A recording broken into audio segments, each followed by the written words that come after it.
Hi folks, this is Andrew at Plainfield Public Library. I'm back once again with another episode of our classic serial. We've been doing this for a while now, done various different books over the last couple of years, and in fact we just moved over to YouTube fairly recently actually. Previous to that we were on Facebook, so if you go to our Facebook channel you can see a couple of years worth of these. But we're starting a new book on our YouTube channel today, and that book is Henry James's The Turn of the Screw, which is sort of late 19th century, I think it's late 19th century anyway, kind of seminal ghost story, really. One of the first kind of psychological ghost stories, I suppose you might sort of say, and it's been pored over by academics ever since, wondering exactly what the import of the things that happen in it. You know, are the events real? Are they imagined? Are they, you know, supernatural, or are they just the product of what they would have called a disordered mind? Well, we will see. And we'll make our own minds up about what's happening in this particular story by Henry James. This is The Turn of the Screw. Thanks for joining me today, and we'll be back each Monday, Wednesday and Friday to continue with it. Part 1.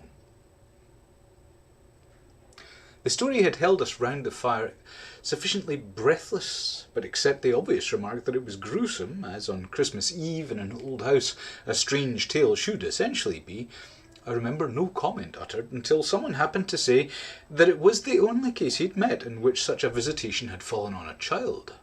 The case, I may mention, was that of an apparition in just such an old house as had gathered us for the occasion, an appearance of a dreadful kind to a little boy sleeping in the room with his mother and waking her up in the terror of it. Waking her, not to dissipate his dread and soothe him to sleep again, but to encounter also herself, before she had succeeded in doing so, the same sight that had shaken him. It was this observation that drew from Douglas, not immediately, but later in the evening, a reply that had the interesting consequence to which I call attention. Someone else told the story, not particularly effective, which I saw he was not following. This I took for a sign that he had himself something to produce, and that we should only have to wait. We waited, in fact, till 2 nights later, but that same evening, before we scattered, he brought out what was in his mind. I quite agree, in regard to Griffin's ghost, or whatever it was, that its appearance first to the little boy at so tender an age adds a particular touch, but it's not the first occurrence of its charming kind that I know to have involved a child. If the child gives the effect another turn of the screw, what do you say to 2 children? We say, of course, somebody exclaimed, that they give 2 turns, also that we want to hear about them. I can see Douglas there before the fire, to which he'd got up to present his back, looking down at his interlocutor with his hands in his pockets. Nobody but me, till now, has ever heard. It's quite too horrible. This, naturally, was declared by several voices to give the thing the utmost price, and our friend with quiet art prepared his triumph by turning his eyes over the rest of us and going on. It's beyond everything. Nothing I know at all that touches it. For sheer terror, I remember asking. He seemed to say it was not so simple as that, to be really at a loss how to qualify it. He passed his hand over his eyes, making a little wincing grimace. For dreadfulness. Oh, how delicious, cried one of the women. He took no notice of her. He looked at me, but as if, instead of me, he saw what he spoke of. For general uncanny ugliness, and horror, and pain. Well then, I said, just sit right down and begin. He turned round to the fire, gave a kick to a log, watched it an instant. Then as he faced us again, I can't begin. I shall have to send to town. There was a unanimous groan at this and much reproach, after which, in his preoccupied way, he explained, the story's written. It's in a locked drawer. It's not been out for years. I could write to my man and enclose the key. He could send down the packet as he finds it. It was to me in particular that he appeared to propound this, appeared almost to appeal for aid, not to hesitate. He had broken a thickness of ice, the formation of many a winter. He had his reasons for a long silence. The others resented postponement, but it was just his scruples that charmed me. I adjured him to write by the first post and to agree with us for an early hearing. Then I asked him if the experience in question had been his own. To this his answer was prompt, "Oh, thank God, no." "And is the record yours? You took the thing down?" "Nothing but the impression. I took that here." He tapped his heart. "I've never lost it." "Then your manuscript?" "Is in old, faded ink and in the most beautiful hand." He hung fire again. "A woman's. She has been dead these 20 years. She sent me the pages in question before she died." They were all listening now, and of course there was somebody to be arch, or at any rate draw the inference. But if he put the inference by without a smile, it was also without irritation. "She was a most charming person, but she was 10 years older than I. She was my sister's governess," he quietly said. "She was the most agreeable woman I've ever known in her position. She would have been worthy of any whatever. It was long ago, and this episode was long before. I was at Trinity, and I found her at home on my coming down the second summer. I was much there that year. It was a beautiful one, and we had in her off hours some strolls and talks in the garden, talks in which she struck me as awfully clever and nice. Yes, don't grin. I liked her extremely, and I'm glad to this day to think that she liked me too. If she hadn't, she wouldn't have told me. She'd never told anyone. It wasn't simply that she said so, but I knew she hadn't. I was sure, I could see. You'll easily judge why when you hear. Because the thing had been such a scare?" He continued to fix me. "You'll easily judge," he repeated. "You will." I fixed him too. "I see. She was in love." He laughed for the first time. "You are acute. Yes, she was in love. That is, she had been. That came out. She couldn't tell her story without its coming out. I saw it, and she saw I saw it, but neither of us spoke of it. I remember the time and the place, the corner of the lawn, the shade of the great beeches, and the long hot summer afternoon. It wasn't a scene for a shudder, but oh." He quitted the fire and dropped back into his chair. "You'll receive the packet Thursday morning?" I inquired. "Probably not till the second post." "Well, then after dinner." "You'll all meet me here?" He looked us round again. "Isn't anybody going?" It's almost a tone of hope. "Everybody will stay." "I will, and I will," cried the ladies whose departure had been fixed. Mrs. Griven, however, expressed the need for a little more light. "Who was it she was in love with?" "The story will tell," I took upon myself to reply. "Oh, I can't wait for the story." "The story won't tell," said Douglas, "not in any literal, vulgar way." "More's the pity, then. That's the only way I ever understand." "Won't you tell, Douglas?" someone else inquired. He sprang to his feet again. "Yes, tomorrow. Now I must go to bed. Good night." And quickly catching up a candlestick, he left us slightly bewildered. From our end of the great brown hall we heard his step on the stair, whereupon Mrs. Griffin spoke. "Well, if I don't know who she was in love with, I know who he was." "She was 10 years older," said her husband. "Raison de plus, at that age. But it's rather nice, his long reticence." 40 years, Griffin put in, "with this outbreak at last." "The outbreak," I returned, "will make a tremendous occasion of Thursday night." And everyone so agreed with me that in the light of it we lost all attention for everything else. The last story, however incomplete and like the mere opening of a serial, had been told. We hand-shook and candle-stuck, as somebody said, and went to bed. I knew the next day that a letter containing the key had by the first post gone off to his London apartments. But in spite of, or perhaps just on account of, the eventual diffusion of this knowledge, we kept let him alone until after dinner, till such an hour of the evening, in fact, as might best accord with the kind of emotion on which our hopes were fixed. Then he became as communicative as we could desire, and indeed gave us his best reason for being so. We had it from him again before the fire in the hall, as we had had our mild wonders of the previous night. It appeared that the narrative he had promised to read us really required, for proper intelligence, a few words of prologue. Let me say here distinctly, to have done with it, that this narrative from an exact transcript of my own, made much later, is what I shall presently give. Poor Douglas, before his death, when it was in sight, committed to me the manuscript that reached him on the 3rd of these days, and that on the same spot with immense effect he began to read to our hushed little circle on the night of the 4th. The departing ladies who said they wouldn't stay didn't, of course, thank heaven, stay. They departed, in consequence of arrangements made in a rage of curiosity, as they professed, produced by the touches which he'd already worked us up. But that only made his little final auditory more compact and select, kept it round the hearth, subject to a common thrill. The first of these touches conveyed that the written statement took up the tale at a point after it had in a manner begun. The fact to be in possession of was therefore that his old friend, the youngest of several daughters of a poor country parson, had, at the age of 20, on taking service for the first time in the schoolroom, come up to London in trepidation to answer in person an advertisement that had already placed her in brief correspondence with the advertiser. This person proved, on her presenting herself for judgment at a house in Harley Street that impressed her as vast and imposing, this prospective patron proved a gentleman, a bachelor in the prime of life, such a figure as had never risen save in a dream or an old novel before a fluttered, anxious girl out of Hampshire vicarage. One could easily fix his type. It, happily, never dies out.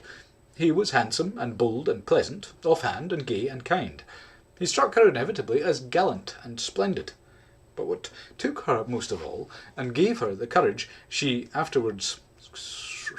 lost my place. and gave her the courage she afterwards showed, was that he put the whole thing to her as a kind of favour, an obligation he should gratefully incur. She conceived him as rich, but as fearfully extravagant, saw him all in a glow of high fashion, of good looks, of expensive habits, of charming ways with women. He had for his own town residence a big house, filled with the spoils of travel and the trophies of the chase, but it was to his country home, an old family place in Essex, that he wished her immediately to proceed. He had been left, by the death of their parents in India, guardian to a small nephew and a small niece, children of a younger, a military brother, whom he had lost 2 years before. These children were, by the strangest of chances for a man in his position, a lone man, without the right sort of experience or a grain of patience, very heavily on his hands. It had all been a great worry, and on his own part doubtless a series of blunders, but he immensely pitied the poor chicks, and had done all he could, had in particular sent them down to his other house, the proper place for them being of course the country, and kept them there from the first with the best people he could find to look after them, parting even with his own servants to wait on them, and going down himself whenever he might to see how they were doing. The awkward thing was that they had practically no other relations, and that his own affairs took up all his time. He had put them in possession of Bly, which was healthy and secure, and had placed at the head of their little establishment, but below stairs only, an excellent woman, Mrs. Grose, whom he was sure his visitor would like, and who had formerly been maid to his mother. She was now housekeeper, and was also acting for the time as superintendent to the little girl, of whom, without children of her own, she was, by good luck, extremely fond. There were plenty of people to help, but of course the young lady who should go down as governess would be in supreme authority. She would also have, in holidays, to look after the small boy, who had been for a term at school. Young as he was to be sent, but what else could be done, and who, as the holidays were about to begin, would be back from one day to the other. There had been for the two children at first a young lady whom they had had the misfortune to lose. She had done for them quite beautifully. She was a most respectable person till her death, the great awkwardness of which had precisely left no alternative but the school for little Miles. Mrs. Grose, since then, in the way of manners and things, had done as she could for her, and there were further a cook, a housemaid, a dairywoman, an old pony, an old groom, and an old gardener, all likewise thoroughly respectable. So far had Douglas presented his picture when someone put a question. And what did the former governess die of? Of so much respectability? Our friend's answer was prompt. That will come out. I don't anticipate. Excuse me, I thought that was just what you are doing. In her successor's place, I suggested, I should have wished to learn if the office brought with it necessary danger to life. Douglas completed my thought. She did wish to learn, and she did learn. You shall hear tomorrow what she learned. Meanwhile, of course, the prospect struck her as slightly grim. She was young, untried, nervous. It was a vision of serious duties, and of little company, of really great loneliness. She hesitated. It took a couple of days to consult and consider, but the salary offered much exceeded her modest measure, and on a second interview she faced the music. she engaged. And Douglas, with this, made a pause that, for the benefit of the company, moved me to throw in. The moral of which was, of course, the seduction exercised by the splendid young man. She succumbed to it. He got up, and as he'd done the night before, went to the fire, gave a stir to a log with his foot, then stood a moment with his back to us. She saw him only twice. Yes, but that's just the beauty of her passion. A little to my surprise on this, Douglas turned round to me. It was the beauty of it. There were others, he went on, who hadn't succumbed. He told her frankly all his difficulty, that for several applicants the conditions had been prohibitive. They were, somehow, simply afraid. It sounded dull, it sounded strange, and all the more so because of his main condition, which was that she should never trouble him. But never, never, neither appeal, nor complain, nor write about anything. Only meet all questions herself, receive all moneys from his solicitors, take the whole thing over, and let him alone. She promised to do this, and she mentioned to me that when for a moment, disburdened, delighted, he held her hand, thanking her for the sacrifice, she already felt rewarded. But that was all her reward? One of the ladies asked. She never saw him again. Oh, said the lady, which, as our friend immediately left us again, was the only other word of importance contributed to the subject, till the next night, by the corner of the hearth, in the best chair, he opened the faded red cover of a thin, old-fashioned, gilt-edged album. The whole thing, indeed, took more nights than one, but on the first occasion the same lady put another question. "What is your title?" "I haven't one." "Oh, I have," I said. But Douglas, without heeding me, had begun to read with a fine clearness that was like a rendering to the ear of the beauty of his author's hand. Chapter 1. I remember the whole beginning as a succession of flights and drops, a little seesaw of the right throbs and the wrong. After rising in town to meet his appeal, I had at all events a couple of very bad days, found myself doubtful again, felt indeed sure I had made a mistake. In this state of mind I spent the long hours of bumping, swinging coach that carried me to the stopping place at which I was to be met by a vehicle from the house. This conveyance, I was told, had been ordered, and I found, towards the close of the June afternoon, a commodious fly in waiting for me. Driving at that hour, on a lovely day, through a country to which the summer sweetness seemed to offer me a friendly welcome, my fortitude mounted afresh, and as we turned into the avenue, encountered a reprieve that was probably but a proof of the point to which it had sunk. I suppose I had expected or had dreaded something so melancholy that what greeted me was a good surprise. I remember as a most pleasant impression the broad, clear front, its open windows and fresh curtains, and the pair of maids looking out. I remember the lawn and the bright flowers, and the crunch of my wheels on the gravel, and the clustered tree-tops over which the rooks circled and cawed in the golden sky. The scene had a greatness that made it a different affair from my own scant home, and there immediately appeared at the door with a little girl in her hand, a civil person, who dropped me as decent a curtsy as if I'd been the mistress or a distinguished visitor. I had received in Harley Street a narrower notion of the place, and that, as I recalled it, made me think the proprietor still more of a gentleman, suggested that what I was to enjoy might be something beyond his promise. I'd no drop again till the next day, for I was carried triumphantly through the following hours by my introduction to the younger of my pupils. The little girl who accompanied Mrs. Grose appeared to me on the spot a creature so charming as to make it a great fortune to have to do with her. She was the most beautiful child I had ever seen, and I afterwards wondered that my employer had not told me more of her. I slept little that night. I was too much excited, and this astonished me too. I recollect remained with me, adding to my sense of the liberality with which I was treated.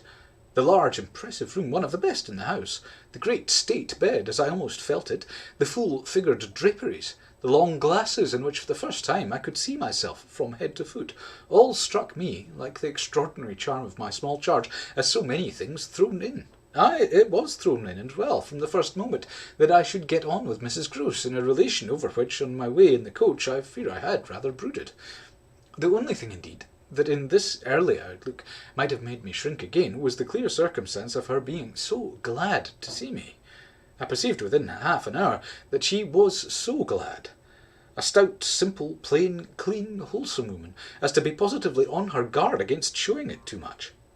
I wondered even then a little why she should wish not to show it, and that with reflection, with suspicion, might have made me uneasy. But it was a comfort that there could be no uneasiness in a connection with anything so beatific as the radiant image of my little girl, the vision of whose angelic beauty had probably more than anything else to do with the restlessness that before morning made me several times rise and wander about my room to take in the whole picture and prospect, to watch from my open window the faint summer dawn, to look at such portions of the rest of the house as I could catch, and to listen, while in the fading dusk the first birds began to twitter, for the possible recurrence of a sound or two, less natural and not without, but within, that I had fancied I'd heard. There had been a moment when I believed I recognised faint and far the cry of a child. There had been another when I found myself just consciously starting, as at the passage before my door of a light footstep. But these fancies were not marked enough not to be thrown off, and it is only in the light, or in the gloom, I should rather say, of other and subsequent matters that they now come back to me. To watch, teach, form little Flora would be too evidently the making of a happy and useful life. It had been agreed between us downstairs that after this first occasion I should have her, as a matter of course, at night, her small white bed being already arranged to that end in my room. What I had undertaken was the whole care of her, and she had remained, just this last time, with Mrs. Grose only as an effect of our consideration for my inevitable strangeness and her natural timidity. In spite of this timidity, which the child herself, in the oddest way in the world, had been perfectly frank and brave about, allowing it, without a sign of uncomfortable consciousness, with a deep, sweet serenity, indeed, of one of Raphael's holy infants, to be discussed, to be imputed to her, and to determine us, I feel quite sure she would presently like me. It was a part of what I'd already liked Mrs. Grose herself for, the pleasure I could see her feel in my admiration and wonder as I sat at supper with 4 tall candles, and with my pupil in a high chair and a bib brightly facing me, between them over bread and milk. There were naturally things that in Flora's presence could pass between us only as prodigious and gratified looks, obscure and roundabout illusions. And the little boy, does he look like her? Is he too so very remarkable? One wouldn't flatter a child. Oh, miss, most remarkable, if you think well of this one. And she stood there with a plate in her hand, beaming at her companion, who looked from one of us to the other with placid heavenly eyes that contained nothing to check us. Yes, if I do, you will be carried away by the little gentleman. Well, that, I think, is what I came for, to be carried away. I'm afraid, however, I remember feeling the impulse to add, I'm rather easily carried away. I was carried away in London. I can still see Mrs. Grose's broad face as she took this in. In Harley Street? In Harley Street. Well, miss, you're not the first, and you won't be the last. Oh, I've no pretension, I could laugh, to being the only one. My other pupil, at any rate, as I understand, comes back tomorrow? Not tomorrow. Friday, miss. He arrives as you did by the coach, under care of the guard, and is to be met by the same carriage. I forthwith expressed that the proper as well as the pleasant and friendly thing would be therefore that on the arrival of the public conveyance I should be in waiting for him with his little sister, an idea in which Mrs. Grose concurred so heartily that I somehow took her manner as a kind of comforting pledge, never falsified, thank heaven, that we should on every occasion be quite as one. She was glad I was there. What I felt the next day was, I suppose, nothing that could be fairly called a reaction from the cheer of my arrival.